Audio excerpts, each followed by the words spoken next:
Praise the Lord. இயேசு கிறிஸ்துவின் நாமத்தினாலே யாவருக்கும் ஸ்தோத்திரங்கள். நம்பிக்கை துரோகம். இந்த உலகத்துல எங்க பார்த்தாலும் நம்பிக்கை துரோகம். முக்கியமா இது எங்க நடக்குதுன்னா கணவன் மனைவிக்குள்ள. இப்போ ஆதி காலத்துலலாம் நீங்க பாத்தீங்கன்னா அப்பா அம்மா யாரை கட்டி கொடுக்குறாங்களோ அவங்க எவ்வளோ பெரியவங்களோ சின்னவங்களோ கருப்போ சிகப்போ எப்படி இருந்தாலும் அவர்களோடு கட்டாயமாக குடும்பம் நடத்தியே தீருவார்கள். எனக்கு தெரிந்து சின்ன வயதில் நான் பார்த்துருக்கிறேன். சின்ன வயசாக இருப்பாங்க, ஆனால் பார்த்தா அவங்களுக்கு வந்து ஒரு ஒரு கல்யாணத்து பொண்ணுக்கு வந்து 15 வயசு இருக்குன்னா மாப்பிள்ளைக்கு ஒரு 30 வயசு இருக்கும். 10, 15, 20 வயசு வித்தியாசம் கூட செய்து வைத்திருக்கிறார்கள். நான் நிறைய பார்த்துருக்குறேன். ஆனால் இப்போ இருக்கிற பிள்ளைங்க கொஞ்சம் கல்யாணம் பண்ணிட்டு ஒரு கொஞ்ச நாள் அவங்க பிடிக்கல, அவங்களோட வேலை செய்கிற போகிற இடத்துலையோ இல்லை வீடு வாடகை போகிற இடத்துலையோ அக்கம் பக்கத்தில் யாராவது ஒரு அழகான பிள்ளைகளோ வந்தால் அவங்கள பார்த்து இவங்கள கம்பேர் பண்ணி அவங்களாம் அழகாக இருக்கிறாங்க, நமக்கு நல்ல மனைவி இல்லையா, நமக்கு நல்ல கணவன் இல்லையேன்னு சொல்லி பொறாமையினால் கணவனை விட்டு ஓடி போகிறவர்கள் தான் இன்றைக்கு நிறைய பேர் இருக்கிறாங்க. எனக்கு தெரிந்த ஒரு சகோதரி, அவங்க என்ன பண்ணாங்க, வில்லேஜ்லேருந்து வந்தவங்க. அவங்க ஓரளவுக்கு நர்சிங் படிச்சிருக்காங்க. ஒரு பெண்ணுக்கு தனியாக நின்று பிரசவம் பார்க்குற அளவுக்கு படிச்சிருக்காங்க. அவங்க என்ன பண்ணாங்க, வரும்போது வில்லேஜாக வந்தாங்க. அதாவது வந்து எப்படின்னா சாரி மட்டும் தான் கட்டுவாங்க, வேற எந்த ட்ரெஸ்ஸும் அவங்க போட மாட்டாங்க. ஆனால் வந்து ஒரு 6 மாதம் 1 வருஷத்துக்குள்ளாக லேசாக சுடிதாருக்கு மாறினாங்க. வேலை செய்கிற இடத்துல ஒரு சகோதரன் இருந்தார். இவங்களுடைய கணவர் வந்து இவங்களை விட 10 வயது பெரியவர். பார்ப்பதற்கு கொஞ்சம் அதாவது வந்து வயதானவர் மாதிரிலாம் தெரிய மாட்டார். ஆனால் எப்படி இருப்பார்னா வில்லேஜ் டைப்பாக, இவங்களும் அதே மாதிரி தான் இருப்பாங்க, வில்லேஜ் டைப்பாக இருப்பார். அதனால் இவங்க என்ன பண்ணாங்க, அடிக்கடி சொல்லுவாங்க, எங்ககிட்ட வந்து அடிக்கடி சொல்லுவாங்க, என் ஹஸ்பண்டை வந்து எல்லாரும் எனக்கு வந்து உங்கள் அப்பாவான்னு கேட்குறாங்க, எனக்கு கஷ்டமாக இருக்குது அப்படின்னு சொல்லுவாங்க. இப்போ இவங்க புடவையிலேருந்து சுடிதாருக்கு மாற ஆரம்பித்தாங்க, கொஞ்சம் ட்ரெண்ட் ஆக ஆரம்பித்தாங்க. அதுக்கப்புறம் அவங்களுக்கு என்ன நடந்ததோ தெரியல. அப்புறமா கூட டிரைவராக இருக்கிற ஒரு சகோதரனோட அவங்களுக்கு பழக்கம் உண்டாச்சு. அந்த டிரைவர் பார்த்தீங்கன்னா இவங்களை விட 5 வயசு சின்னவங்க. என்ன பார்த்தீங்கன்னா இவங்களுக்கும் ஃபேமிலி இருக்குது, ஹஸ்பண்ட் இருக்காங்க, 2 பெண் பிள்ளைகள் இருக்குது. இந்த டிரைவருக்கும் திருமணமாகி 2 பிள்ளைகள் இருக்குது. சரி, இது இப்படியே போகும். எல்லாருமே என்ன நினைத்தோம், அக்கா தம்பி என்று எப்போதுமே அக்கா அக்கா அக்கா என்று பழகினதுனால யாருக்கும் சந்தேகம் வரவில்லை. ஒரு நாள் அந்த அவங்களுடைய அந்த சகோதரருடைய மகள், பெரிய மகள், ஒரு 8 வயசு இருக்கும். அவள் மாத்திரம் ஏதோ ஒன்றை கண்டுபிடித்து அடிக்கடி தன் தகப்பனிடம் சொல்லி வந்ததாக தெரியப்படுகிறது.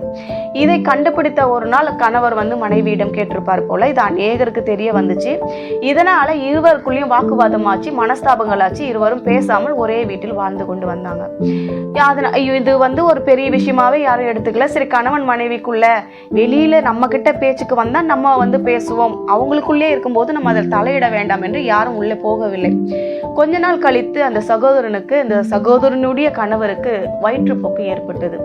அப்போ இந்த சகோதரி நர்ஸ், அவங்க நினைத்திருந்தால் உடனடியாக மருத்துவமனைக்கு கொண்டு சென்றிருக்கலாம், அல்லது ட்ரிப்ஸ் போட்டு ஏதோ ஒன்று அவங்களுக்கு செய்திருக்கலாம்.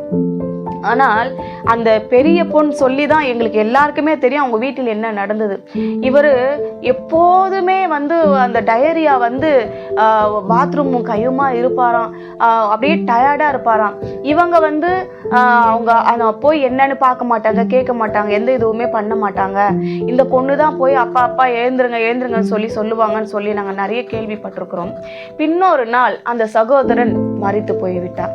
அது அப்புறமா வந்து அந்த சகோதரன் மரிக்கும் போது கூட, மரித்ததுக்கு அப்புறம் 1 மணி நேரம் கழித்து தான் அந்த சகோதரி இப்ப அந்த சகோதரனையே பார்த்துருக்குறாங்க. எப்படின்னா இந்த பொண்ணு வந்து சொல்லிச்சான், அம்மா அம்மா அப்பாவை எழுந்திருக்கவே மாட்டேன்றாங்கம்மா, நீ வந்து என்னன்னு கொஞ்சம் பாருமா, நீ வந்து கூப்பிடுவான்னு சொல்லி கூப்பிட்டுருக்கு. ஆனா இவங்க வந்து உனக்கும் உங்க அப்பாவுக்கு வேற வேலை இல்லை போ அப்படின்னு சொல்லி விட்டுருக்காங்க. அவர் மரித்து போய் 1 மணி நேரம் கழித்து தான் பார்த்துருக்குறாங்க. ஒருவேளை ஆரம்பத்துல மயக்க நிலைமைக்கு கூட போயிருந்திருக்கலாம், ஆரம்பத்துல பார்த்துருந்தா கூட காப்பாற்றி இருந்திருக்கலாம். அதுக்கப்புறம் போய் பார்த்ததுக்கு அப்புறம் தான் அவர் மரிச்சு போய் கிடக்குறாருன்னு தெரிய வந்தது. அப்புறம் சுற்றி இருக்கிற எல்லா இடங்களுக்கும் தெரிஞ்சு அவங்கள வந்து போஸ்ட்மார்ட்டத்துக்கு கொண்டு போய் எல்லாமே பண்ணாங்க. ஆனா நாங்க பார்த்த வரைக்கும் அந்த சகோதரி ஒரு சொட்டு கண்ணீர் கூட வடிக்கவில்லை, அப்படியே இருந்தாங்க. ஒரு வித்தியாசமா அவங்க இடத்துல காணப்படவில்லை.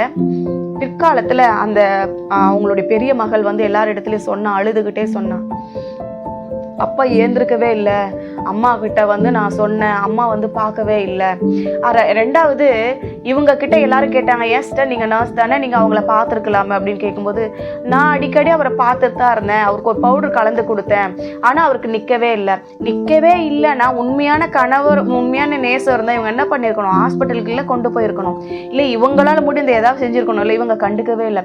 அதுக்கப்புறம் தான் தெரிந்தது, இவங்க கணவன் மனைவிக்குள்ள அந்த வேறு ஒரு தொடர்பு தெரிந்ததுனால, சண்டை வந்ததுனால இவங்க எப்படியோ ஒன்று இயற்கையாக அவங்களுக்கு சாதகமாக அமைஞ்சிச்சுங்கிறதுனால அமைதியாக இருந்திருக்கிறாங்க.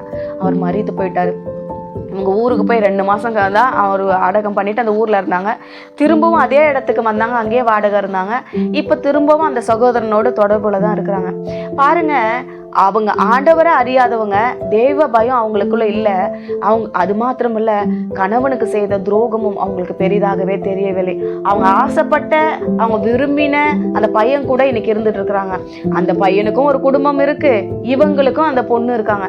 ஒரு நாள் அந்த பொண்ணு கண்டுபிடிச்சி வந்து எல்லார்கிட்டையும் சொன்னப்ப அந்த பொண்ணு அடிச்சிருக்காங்க. இந்த 5 விரல் அந்த கன்னத்துல அப்படியே ரத்தம் கட்டி போய் இருந்தது. நான் கூட ஏதோ சும்மாதான் அடிச்சிருப்பாங்க, வீங்கி இருக்குன்னு நினைச்சேன். அது ஒரு வாரம் இருக்க அது கண்ணி போய் கருப்பா மாறிச்சே தவிர குறையவே இல்லை. தேவ பிள்ளைகளே, இன்னைக்கு எத்தனை பேர் எப்படி இருக்காங்க. நான் உங்களுக்கு ஒரு வசனத்தை வாசிக்கிறேன் பாருங்க. சங்கீதம் 36 1வது வசனம்.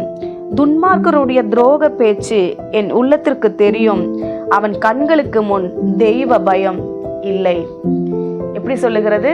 துன்மார்க்கனுக்கு முன்பாக அவனுடைய துரோக பேச்சு, அவனுடைய செயல், அவனுடைய எல்லாமே. இன்றைக்கு அவன் தேவனை அறியாததுனால தெய்வ பயமும் இல்லை, மனுஷ பயமும் இல்லை. ஏன்னா அவங்க வேற ஒரு ஊர்ல இருந்து இங்க வந்து தங்கி இருந்ததுனால அக்கம் பக்கம் எந்த சொந்தமும் கிடையாது, யாரும் அவங்கள கேள்வி கேட்க ஆளும் கிடையாது. அவங்க ஹஸ்பண்டும் அவங்க 2 குழந்தைங்க மட்டும்தான் ஒரு வீட்டுல வாடகை இருந்தாங்க. தேவ பிள்ளைகளே, இன்னைக்கு தனக்கு ஒருவரை பிடிக்கவில்லை, தனக்கு அவங்க வேண்டான்னு முடிவு எடுத்துட்டா, அது குழந்தைகளா இருக்கட்டும், மனைவியா இருக்கட்டும், கணவரா இருக்கட்டும், யாரா இருக்கட்டும், அவங்க வந்து அவங்கள கண்டுக்கிறதும் இல்லை, அவங்களுக்கு செய்கிற துரோகத்தை மனசுல நினைக்கிறதும் இல்லை, அந்த கில்ட்டி ஃபீலிங்ஸ் அவங்களுக்கு வர்றதும் இல்லை, அதை பத்தி அவங்க கவலையே படுறதில்லைங்கிற மாதிரி இருக்கு. தனக்கு என்ன பிடிச்சிருக்கோ, தான் எதை விரும்புகிறோமோ அதை அடைஞ்சா போதும், அதுக்கு யாரு தடை இருந்தாலும் அவங்க இருக்கக்கூடாது என்று நினைக்கிறார்கள். ஒரு விதத்துல அவங்க சகோதரி நினைச்சிருந்தா அங்க கணவரை காப்பாத்திருக்கலாம். தேவ பிள்ளைகளே, இன்றைக்கு எத்தனையோ பேர் அப்படி இருக்கிறாங்க. நான் நிறைய கேள்விப்படுகிறேன், நிறைய பார்க்குறேன். ஆனால் இது பக்கத்திலேயே கூடவே வேலை செய்த ஒருத்தருக்கு இப்படி நடந்தது என்பது மிகவும் வருத்தமா இருக்கிறது. தேவ பிள்ளைகள் இறங்கி வந்து இப்படிப்பட்ட காரியங்களுக்கு நீங்க வந்து தெய்வ பயத்தோடு நடந்து கொள்ளுங்கள், வேதத்தின்படி நடந்து கொள்ளுங்கள். கர்த்தர் உங்களோடு இருப்பாராக. குடும்பம் கட்டப்படணுமே தவிர பிரிக்கப்படக்கூடாது. செபிக்கலாமா? நல்ல தகப்பனே, இந்த வேலைக்காக நன்றி செலுத்துகிற ராஜா. உலகத்துல இன்றைக்கு எத்தனையோ பேர், பிள்ளைகளும் சரி, கணவரும் சரி, மனைவியும் சரி, ஒருத்தரை ஒருத்தர் பிடிக்கவில்லை என்று அவங்க விரும்பினால் அவங்க எதை நினைக்கிறார்களோ அதை சாதிக்க வேண்டும் என்று நினைக்கிறாங்களே தவிர கர்த்தர் என்ன நினைப்பார், உலகம் என்ன நினைக்கும், இது பாவமா, இது சாபமா, இப்படி செய்யலாமா என்று ஒரு நாளும் அவங்க நினைப்பதே இல்லை. ஏசப்பா, அவங்களோடு கூட நீங்க பேசுங்க, அவங்களை பரிசுத்தப்படுத்தி உமக்கு என்று தெரிந்து கொள்ளுங்க. இயேசுவின் நாமத்துல செபிக்கிறோம் பிதாவே, ஆமென்.